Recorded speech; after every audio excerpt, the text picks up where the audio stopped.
महायुती सरकारच्या एका लाडक्या आमदाराला वाचवण्यासाठी, त्या आमदाराची जमीन आणि त्याचं कॉलेज वाचवण्यासाठी लेआउट बदललेला आहे. आधीचा लेआउट बदलला, नंतर दुसरा टाकला, जो सरकारी जमिनीतून जात होता, गायरानमधून जात होता, फॉरेस्टमधून जात होता.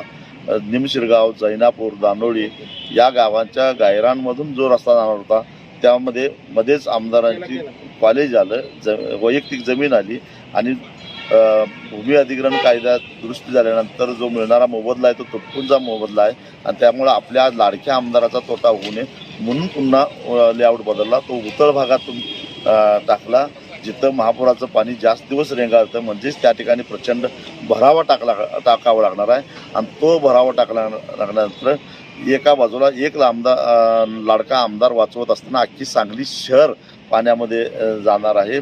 मौजे डिग्रज, कसबे डिग्रज असेल, समडोळी असेल, कवटेपिराण असेल, दुधगाव असेल, कोची असेल, भेंडवडे, लाटवडे, त्याचबरोबर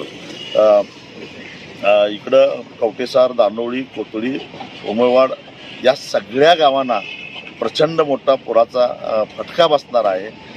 आम्ही म्हणतोय की तुम्ही जो काय पूल बांधणार आहे त्या पुलाचं स्ट्रक्चर आम्हाला दाखवा, कारण जुलै महिन्यामध्ये जवळपास 4.5 लाख क्युसेक पाणी शिरोळ तालुक्यामध्ये येत असतं. त्या पाण्याचं जर का निर्गत व्यवस्थित झाले नाही तर पुराचा धोका आम्हाला बसतो, आम्हाला ते सोसावं लागतं. आणि शिवाय शेतकऱ्यांच्या जमिनी कवडी मोल किमतीनं जायला लागलेल्या आहेत. शेतकऱ्यांनी रस्ता करायला विरोध केलेला नाही, पण आमच्या कवडीमोल किमतीनं जमिनी घेऊ नका एवढंच शेतकऱ्यांचं म्हणणं आहे. त्या शेतकऱ्यांचं समाधान करण्याच्या ऐवजी दडपशाही करून जर का सरकार हा प्रकल्प लादणार असेल तर आम्ही जशास तसं उत्तर देऊ.